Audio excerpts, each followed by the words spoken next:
Nang kayo sa Senate, di kayo alam. Hindi kayo lalabas. Dito lang, dito lang. Oo. Hindi kayo. Hindi, kailangan kong bumili ng mga gamot maintenance dahil hindi ko nadala yung gamot ko pang maintenance. Saan ba kayo nagstay, sir, in the past months? All over the Philippines. Sabi ni Senator Robin, nagpunta daw kayo na bundok. Lahat. Sabi ko, I was with the calls of the air and the beast of the field. Sir, may sama ng loob ka ba kay SP Soto knowing na nag-coordinate pala sa Alam kanya daw. ng NBI? Hindi ako plastic na hindi magsabi na wala akong sama ng loob. Because yung ginawa niya pagtataksil, hindi lang yung pagtataksil sa kanyang kulig, kundi pagtataksil niya sa institusyon ng Senado.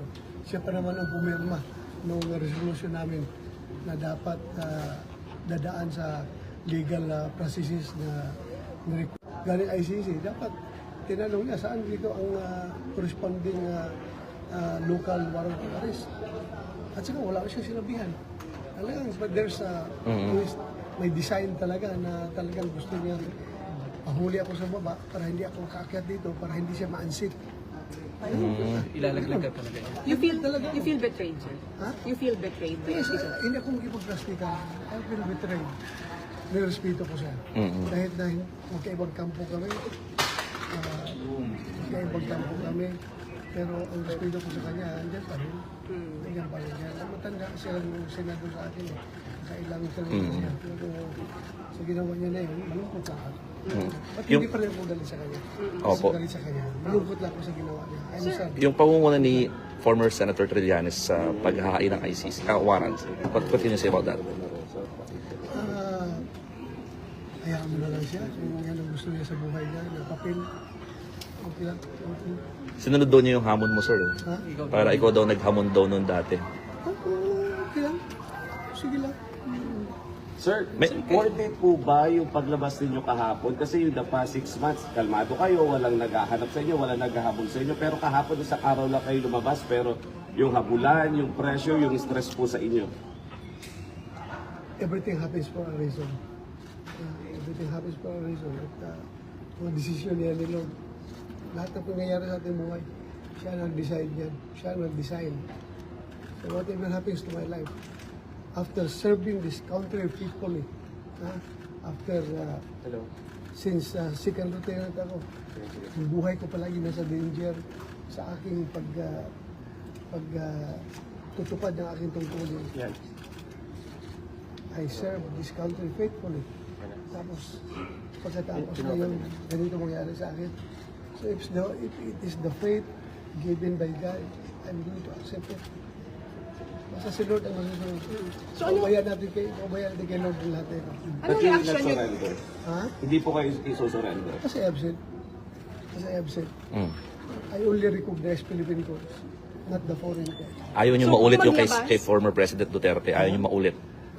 Sana naman, not for President Duterte, not for me, but for every Filipino na dapat ang kanyang kapakanan ay pangalagaan ng ating gobyerno. So kung maglabas ang local court, sir, ng warrant against Will you, you? susunod kayo? Andyan na yan. Kung andyan yung decision ng party, we will cross the bridge when we get there. Ha? Sir, you have an appeal to the President? Ha? Nag-appeal kayo sa President? Yes. Lahat ng interview ko, nag-appeal ko sa kanya, Mr. President, sir, alam ko wala kang personal na galit sa akin. Alam ko yan. Wala kang personal na galit sa akin.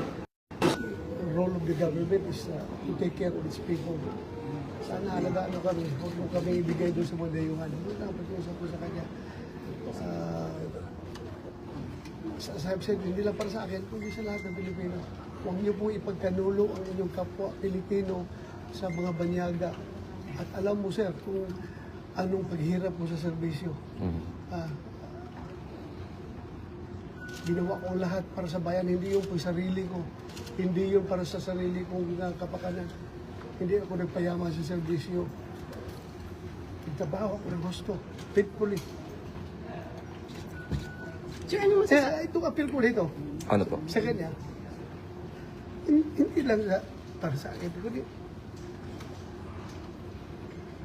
paano na rin siya lahat ng mga Pilipino na malagay sa ganitong sitwasyon. Hindi natin alam. Pagdating ng araw, ikaw rin, Mr. President, haharap sa ganitong sitwasyon. Ikaw rin, Mr. President, ang magkaproblema na ganito.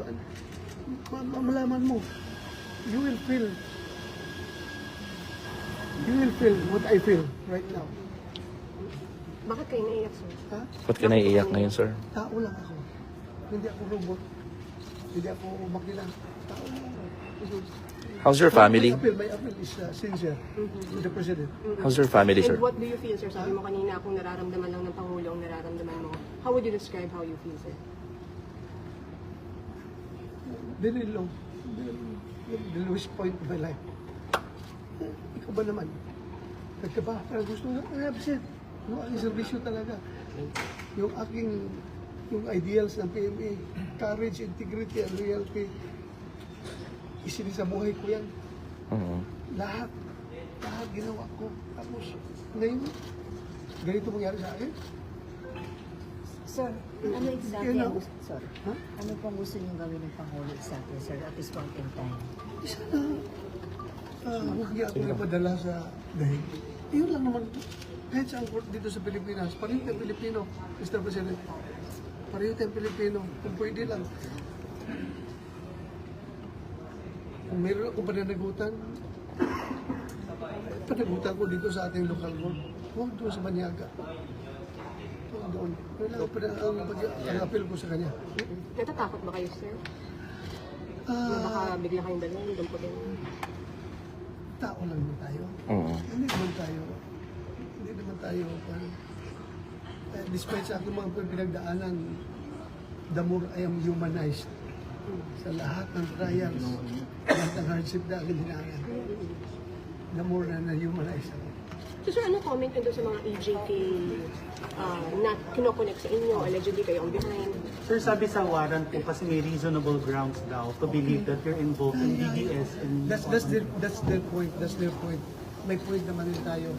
Ikaw ba, do you think may napatay akong tao sa EJK? Ha?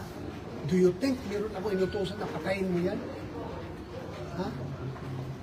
This is all about politics. Ha? Politics ito. Yung Trillanes na galit sa mga Duterte, yung mga makakaliwa, na galit sa pagtira ng Duterte sa mga komunista. At yung Sakin na Martin Romualdez na gusto maging presidente ng Pilipinas, sila ang nag-coordinate itong lahat para pabagsakin ang mga Duterte. Senator Bato, you think this is all about politics? Yeah. Kasi kung hindi ito politics, bakit hindi ako kasuhan dito sa local courts? Ha? They want us to banish from the Philippine soil. Yan ang gusto nila, kaya doon sila nag-file. Dito, kung gusto nyo accountability, filean mo ko dito. Yung kaso sa Pilipinas. Nandiyan ang mga Philippine courts natin. At haharapin Pero mo. isang murder, walang pinail sa akin. Kasi alam nila wala akong pinatay na tao. At wala akong pinutusan na patayin ninyo yan. Alam nila yan. Eh, yung mga taga-ICC naniniwala sa kanilang mga fabrication. Sir, Everything is fabricated. So, ano lang ang naging role mo, sir? Ano lang ang naging role mo? Ang role ko is para mag-lead sa war on drugs. Ha? And it doesn't mean pag war on drugs ay patayin lahat ng tao. Ha? Of course, kung ang buhay ng mga pulis ay nasa bingit ng kamatayan, ay dapat bipisan ang sarili nila. At wala akong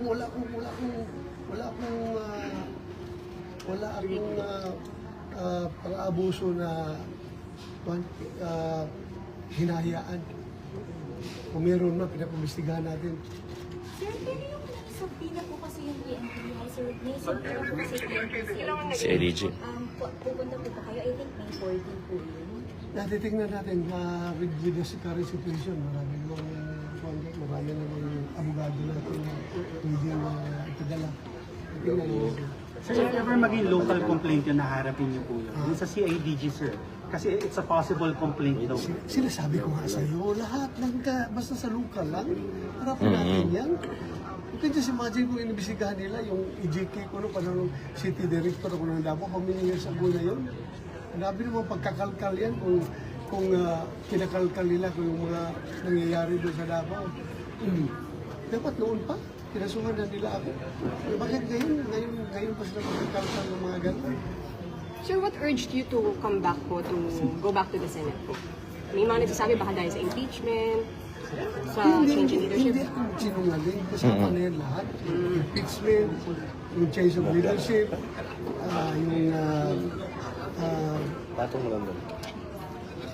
yung question niyo palagi yung sweldo ko. Oh, sir, sige. Hiyang ako talaga ako, hiyang-hiya na ako. Dahil nga, wala ko yan sa vocabulary ko na makinabang sa pera ng gobyerno o kanino mang pera na iniisahan ko na hindi hindi ko binibigyan ng kaukulang na serbisyo. Nahiya ako. Kaya, so, lumabas na rin ako.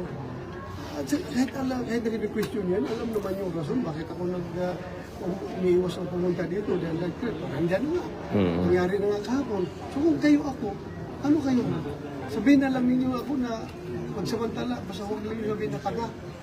Tanga madali ba to? Alam na niya na may warrant na huli siya. Tapos, Sir, how do you... Niyo po the past 6 months, if you get it, yung sweldo po ninyo po the past 6 months. the past 6 months, hindi ko natanggap ang sweldo ko. Yung ating secretary, kinukuha yung sweldo. Kinukuha doon. Paano kumakuha wala ko dito? Kinukuha niya pero yung later months na, hindi na niya kinukuha dahil nahiya na. Nahiya na, hindi na kinukuha tapos. So intact pa rin, sir, yung money? Intact ako na din, nakagasto. Kasi nagagastos mo doon na yung ginamit sa mga relief operations para dinesisyonan na rin nila na o pwede magamit ito dahil wala mang hindi pa ginagamit yung buso din.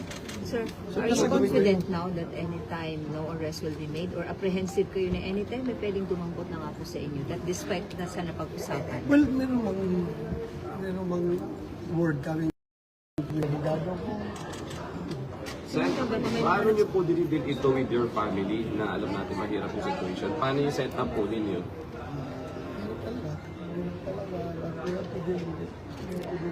How are they? Kumusta po sila? Ay, malungkot. At alam mo, Natatakot din sila, sir, for you? ako talaga. Takot na sila.